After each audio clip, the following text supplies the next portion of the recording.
Halo teman-teman, bertemu lagi bersama saya Indra, calon pegawai negeri sipil Mahkamah Agung tahun 2019. Podcast kali ini merupakan podcast lanjutan dari nilai-nilai dasar pegawai negeri sipil poin keempat, yaitu komitmen mutu. Adapun yang melatar belakangi kita untuk membahas komitmen mutu adalah yang pertama, maraknya kasus korupsi sebagai cerminan penyelenggaraan pemerintahan yang tidak efisien. Yang kedua, banyaknya program pembangunan sarana fisik yang terbengkalai sebagai cerminan ketidakefektifan roda pemerintahan.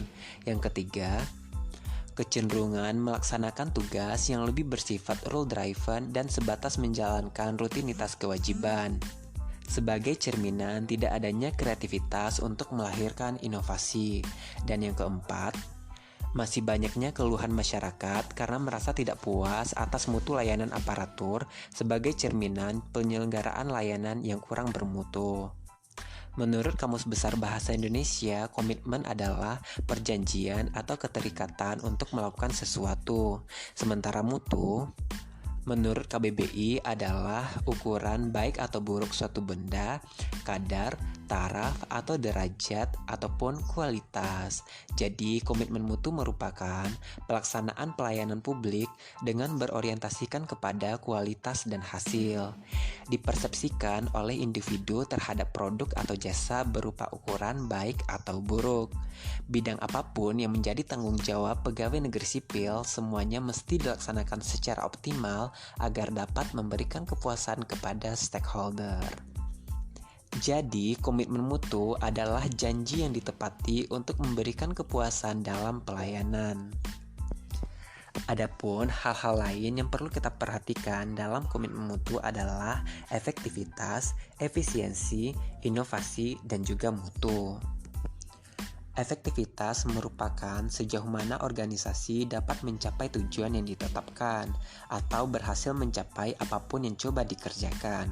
Efektivitas itu juga berarti memberikan barang atau jasa yang dihargai oleh pelanggan.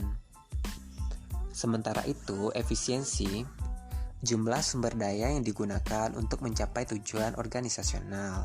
Efisiensi organisasi ditentukan oleh beberapa banyak bahan baku, uang, dan manusia yang dibutuhkan untuk menghasilkan jumlah keluaran tertentu.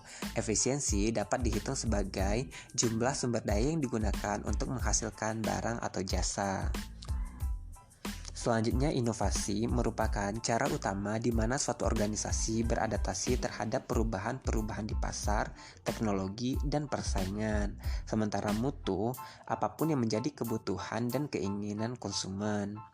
Nihil akan cacat, kesempurnaan dan kesesuaian terhadap persyaratan dan juga kesesuaian terhadap spesifikasi.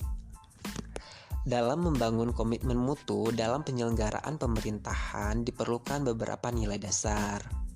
Nilai-nilai dasar tersebut adalah yang pertama, komitmen kepada kepuasan masyarakat, yang kedua, cepat, tepat, dan ramah, yang ketiga, melayani dengan hati, yang keempat, melindungi dan mengayomi, dan yang kelima, perbaikan berkelanjutan.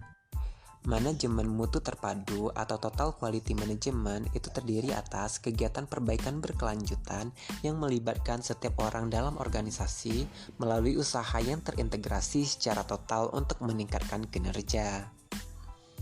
Adapun 5 pilar dalam total quality management adalah yang pertama produk, yang kedua proses, yang ketiga organisasi, yang keempat pemimpin, dan yang kelima adalah komitmen. Dalam mencapai kinerja yang bermutu, maka institusi pemerintah perlu melaksanakan rencana mutu, sosialisasi mutu, pengawasan mutu, implementasi dan pengawalan mutu, perbaikan mutu untuk mencapai output dan outcome. Total quality management tersebut dapat dicapai melalui berfokus pada pelanggan, obsesi pada mutu, pendekatan ilmiah, komitmen jangka panjang, kerjasama semua tim, perbaikan secara kesinambungan, dan juga diklat. Hal tersebut disampaikan oleh Bapak Ciptono tahun 1997. Selanjutnya, pendekatan inovasi. Mengapa sih diperlukan inovasi? Inovasi barang dan jasa adalah cara utama di mana suatu organisasi beradaptasi terhadap perubahan-perubahan di pasar, teknologi, dan persaingan.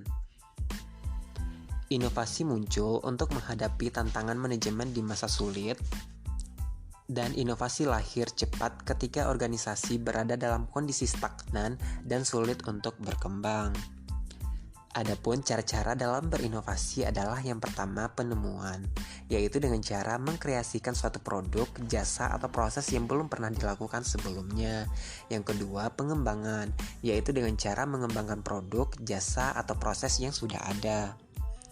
Yang ketiga duplikasi, yaitu dengan cara menirukan suatu produk, jasa, atau proses yang sudah ada. Duplikasi di sini bukan semata-mata meniru, melainkan menambah seutuhnya secara kreatif untuk memperbaiki konsep agar lebih mampu memenangkan persaingan. Yang keempat, dengan cara sintesis, yaitu dengan cara perpaduan konsep dan faktor-faktor yang sudah ada menjadi formulasi baru. Proses ini meliputi pengambilan sejumlah ide atau produk yang sudah ditemukan atau sudah dibentuk sehingga menjadi produk yang dapat diaplikasikan. Pendekatan inovatif dalam penyelenggaraan pemerintahan itu seperti yang pertama mengobservasi, mengidentifikasi, dan mendeskripsikan fenomena empirik secara faktual terkait mutu kinerja aparatur dalam memberikan layanan kepada masyarakat. Yang kedua, memberikan penilaian objektif terkait tingkat tanggung jawab aparatur dalam memberikan layanan publik. Yang ketiga, mendeskripsikan tindakan kreatif yang dapat diwujudkan dalam aparatur dalam memberikan layanan kepada publik sesuai dengan tugas dan perannya masing-masing. Yang keempat, menganalisis kendala terkait belum terwujudnya kreativitas kerja aparatur dalam mewujudkan inovasi layanan yang berkomitmen terhadap mutu. Yang kelima, menganalisis faktor-faktor pendorong untuk meningkatkan kinerja aparatur yang kreatif, inovatif, dan komitmen terhadap mutu.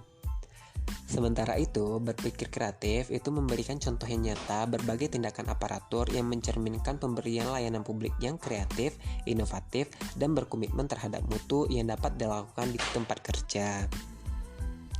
Menjelaskan manfaat dari penyelenggaraan kerja yang kreatif, inovatif, dan berkomitmen terhadap mutu, khususnya bagi masyarakat yang dilayani. Menampilkan kinerja yang menunjukkan komitmen kuat terhadap mutu berbasis kebijakan yang sudah ditetapkan.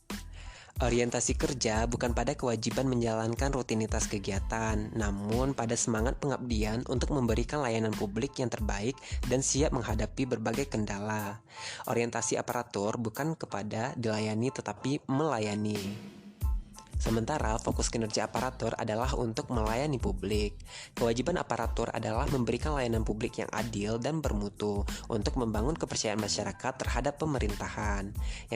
Selanjutnya, setiap aparatur mesti memiliki sense of quality dan semangat belajar yang tinggi, sehingga menimbulkan keberanian berpikir alternatif, berani bertanya, dan bahkan berbeda pendapat demi untuk kebaikan dan kemajuan bangsa dan negara dalam menghadapi globalisasi khususnya megatrend Asia. Demikianlah teman-teman podcast kali ini, semoga dapat bermanfaat untuk kita semua. Salam sejahtera, assalamualaikum warahmatullahi wabarakatuh.